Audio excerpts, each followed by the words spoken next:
Hey guys, welcome everyone. Obviously, this is Peter and this is Raanu. You can see Raanu right over there. I want to welcome you all to our first BS1 Heaven's Lounge presentation. We're doing an intro to Vipassana meditation, which is also known as insight meditation.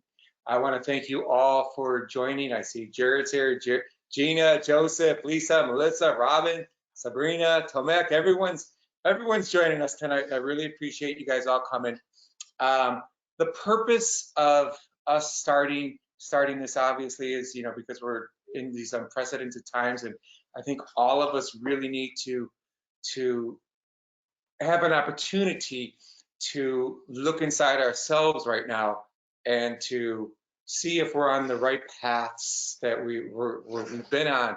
Do we want to go different directions? Anyhow, Vipassana meditation is really good insight because it just helps you find stillness and clear your mind, which I'll let Raanu get into a little bit later. But the reason I really want you guys all to meet Raanu, and some of you already know him, is because when I met Raanu at Lakeshore Sport and Fitness, we connected immediately. And I was going through my cancer and I shared my story with him immediately. And the bond was just immediate, like it's been with all of you guys. I've had that same beautiful experience with Raanu, and he's helped me a lot through the meditation with healing the cancer and anxiety, and helping me find stillness and clearing my mind. And I really want to be able to share that with all of you and everyone around the world. So I'm actually just going to turn it over right now to Raanu and let Raanu take it from here. And then we'll do a guided meditation for about 20 minutes. And then after that, we'll do a question and answers because Raanu has got a lot of insight. I know he would love to share with you. All. So Raanu, take it from here, please.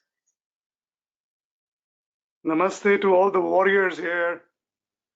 Although I cannot see you, but I can feel your vibrations. Yeah, we all are warriors because only warriors can sustain the situation we are in now. But you know, what is the true definition of a warrior?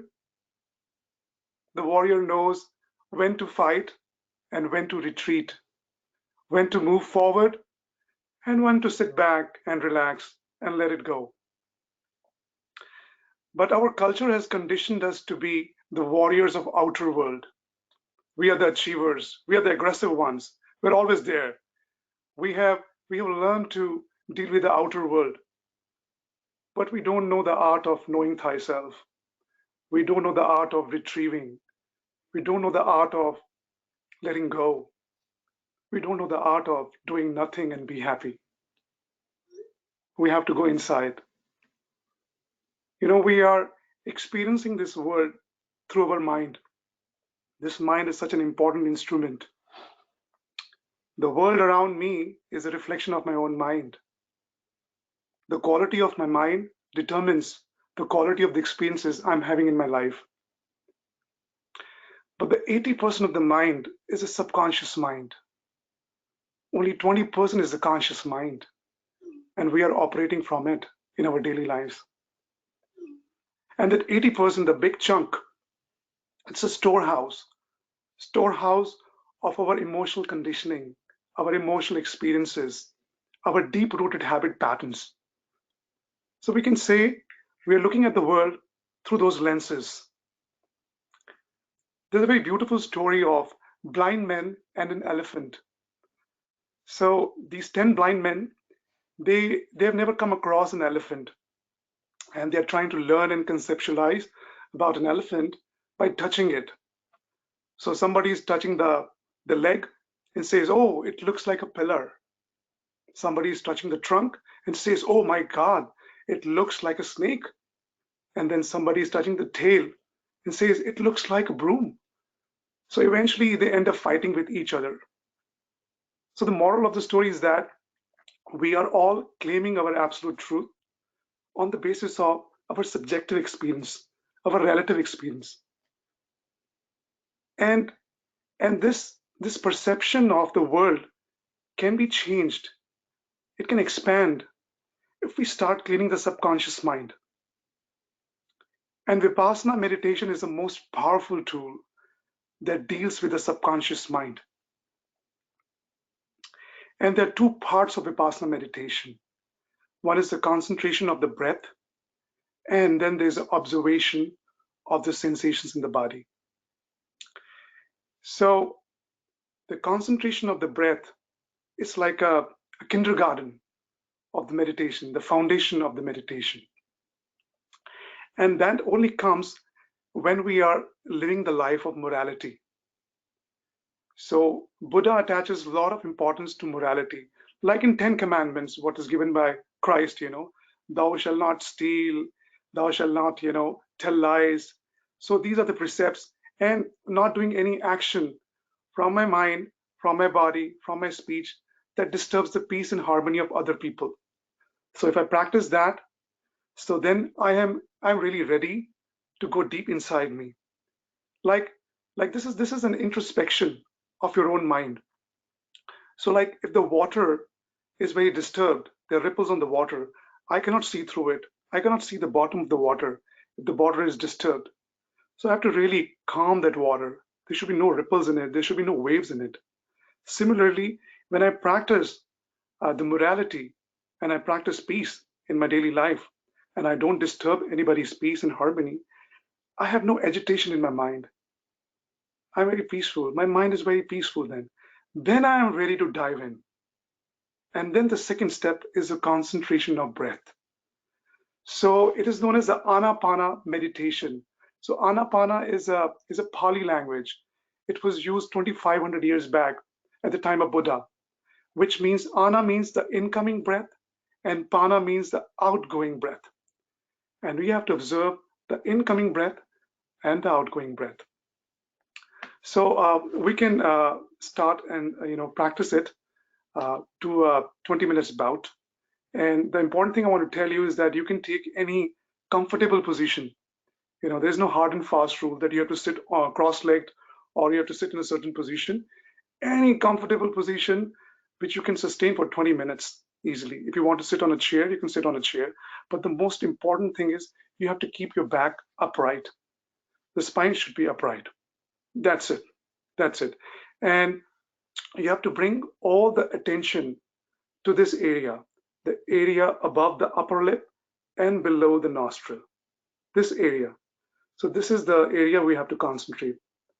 And the object is your respiration. So you're continuously observing the breath as it is, the natural breath. It is not any pranayama, it is not regulation of breath, just the natural breath as it is. So another thing I want to tell you before we start this practice, as soon as you start this practice, you will realize that your mind is out of control. You'll be ready for that because this is the nature of the mind. And our goal as a meditator as of now is to bring the mind back to the natural breath.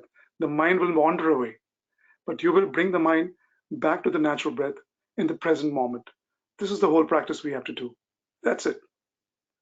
We can start the meditation now.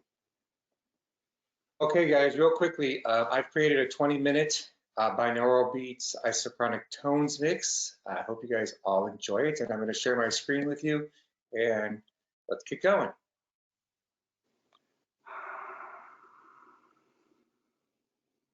Take a very comfortable position.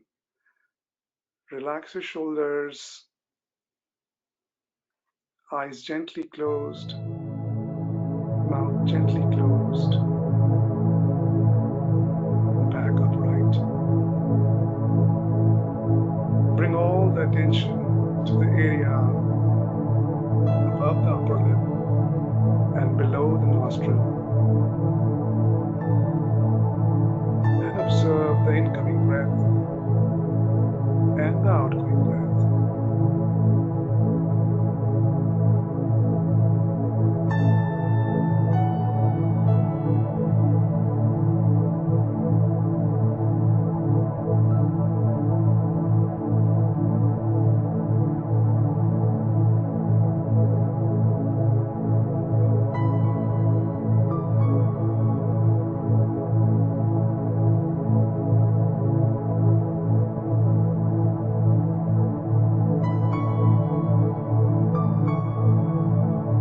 After 2, 3, or 4 breaths, you may find your mind has wandered away. This is the nature of the mind. Don't be agitated. With a smile, bring it back to the natural breath.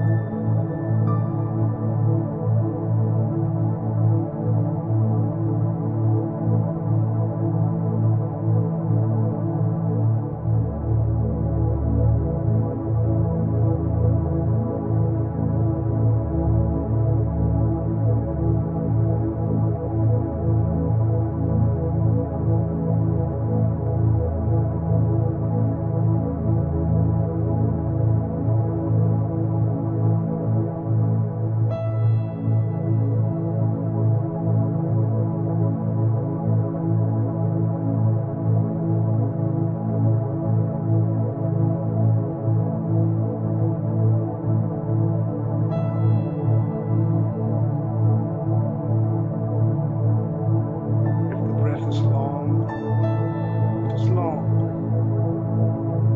If the breath is small, it is small. We are not trying to change it.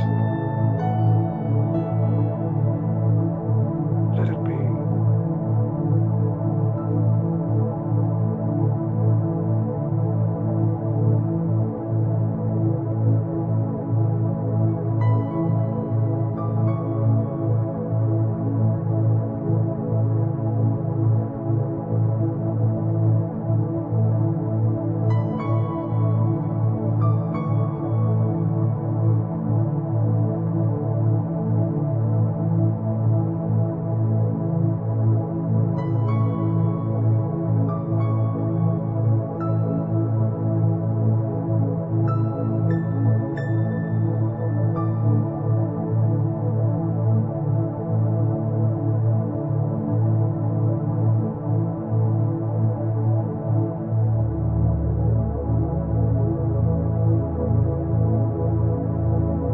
See how it feels when you inhale.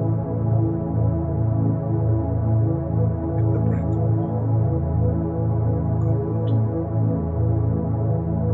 See how it feels when you exhale. Warm or cold? Be mindful about that.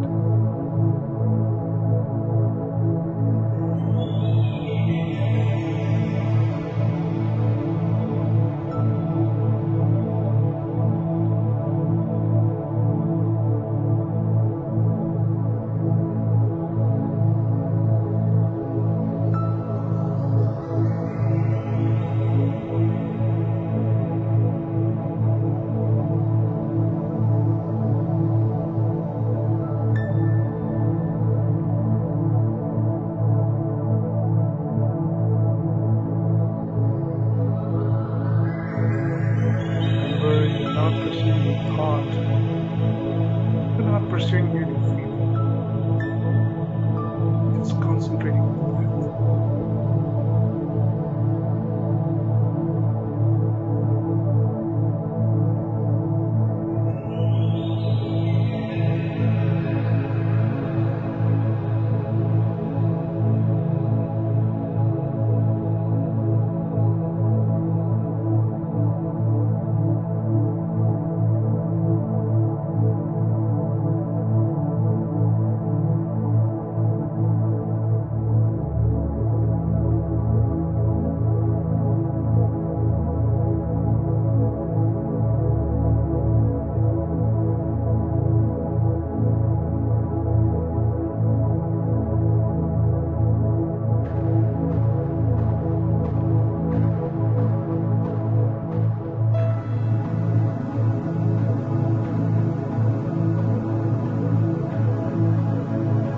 Be alert.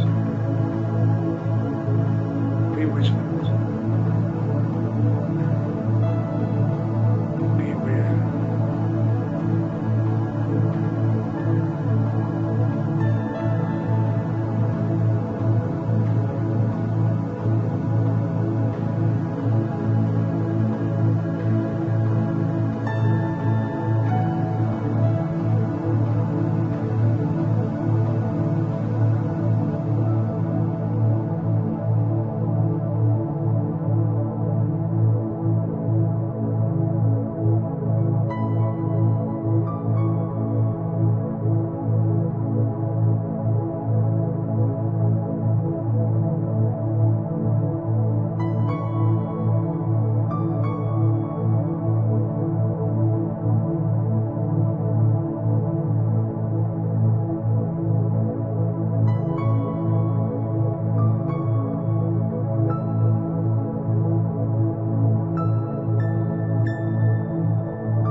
Hey guys, we're back.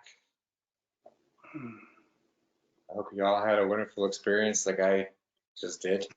Oof, very relaxing. So right now, I'm going to open it up to some questions that you guys may have to ask Raanu. But first, I would like to ask him a question. Raanu, Yep. why is it that the breath is so important for us to just focus on all the time? I think you may have explained a little bit earlier, but just if you can explain it again today. Okay. So our goal is to clean the subconscious mind. So breath is like a bridge between the conscious mind and the subconscious mind. So we can control the breath consciously as well as subconsciously by meditating. So most of the time our breath is on autopilot, be controlled by, guided by subconscious mind. So when I am focusing on the breath, I am you know allowing what is unknown about my personality or me as an individual to come into my conscious awareness. Whatever is there in my unconscious mind, it comes to my conscious awareness through this bridge called respiration, but only the natural breath. Does this make sense? Yes. So that's why. And the other thing is that breath is like, on a very gross level also, you can feel that whenever you are angry or whenever you are fearful, there's a fear inside you, any kind of negative feelings we go through, the breath becomes very shallow. But when we are very peaceful, you must be experiencing this during meditation also. So whenever we have any kind of peaceful emotions and feelings, our breath becomes really, really small, very deep. So the breath is directly connected to my subconscious mind. And the goal as a meditator now is to have an access to the subconscious mind and clean that stuff. So everything wants to come up like a fizz drink. The fizz drink, you open a fizz drink, bubbles wants to come up. Right. So that happens when you observe the breath as it is. That's it. Awesome. Perfect. If anyone has any questions, there is a question, little hands, I think it is on your thing. If you can write your question in there and I can see you, and then I can actually open it up so you can actually ask Raanu yourself. I can unlock the mute. If you don't have any questions, that's okay as well. You can always, Raanu, I just got a little text here that says they can't hear you. Oh, So, okay. you're always so quiet. Speak loud. Do you want me like to? Robin Williams. Good morning, Bernard. Do you want me to repeat the answer? Just a little bit, please. Okay. So Peter asked me why this breath is so important, why we are focusing on the breath. So, the breath is the bridge between the conscious mind and the unconscious mind. So we as meditators, our goal is to clean the subconscious mind. So breath is one thing which can be controlled consciously. When we do the pranayama, we do the conscious breathing. And most of the time the breath is on the autopilot. It is being guided and controlled by the subconscious mind. So when I observe the natural breath as it is, that's helping me to bring to the surface, to my conscious awareness, whatever is unconscious. So this is the goal of meditation, to bring whatever is in my subconscious mind into my conscious awareness so that I can get rid of it. I get rid of this baggage that cannot unprocessed things we have. So that's why the respiration is directly connected to our gross emotions also. You may be experiencing while meditating, whenever you feel angry or whenever you have this kind of negative feelings while meditating, the breath goes very, very shallow. But whenever we are very peaceful, the breath is very, very small, very deep. So that is why the observation of breath is very important. Awesome. Does anyone have any other questions? Anybody? That's okay. You can always text me. I know every single one of you. Okay. Otherwise, I believe we are done. I feel amazing. I'm about to head to bed. this is something that we want to do. I'm thinking, 3 times a week. We haven't really decided yet, but I really appreciate every single one of you joining us today. I would love some feedback, so please text me, shoot me an email. What could we do better? Was the music okay? Was Raanu great? Could we be able to understand us? Anything. We would love to hear some feedback. Oh, Melissa has a question here for you. Hold on. Yeah. Melissa, I'm going to unmute you. Oh, wait, I can't. You don't have your finger on. So text me. Hold on, guys. Sorry. I got a question here for you, Raanu. Give me a second. Melissa, I had a question. I typed it in the question. Oh, sorry. I don't. Oh, there's. Why, Raanu, why is it important to sit up straight versus laying down flat? Just curious, is there more benefit as to sitting up straight, or does it make the breath better? Good question. The spine is actually where we have our nerve centers. All the 7 chakras are there. So actually, the whole process comes in a flow when we sit erect and upright. Otherwise, when you slouch or become so easy. And the other thing is that this is the meditation of being alert, being aware. When you take any kind of slouchy posture, you become very sleepy. So we have to be alert, and the upright posture really keeps you alert and with the present moment. Awesome. Yeah, that's perfect for me. Anyone else? Well, then fantastic. I really appreciate, again, everyone joining us tonight. Again, please send me some feedback. Love to hear it. Thank you very much, Raanu. Thank you so much for sharing this. And I'll keep you all informed as to when we are going to have our next meditation, which will be rather soon. Okie dokie. Take care, guys. Okay. Bye-bye. Bye.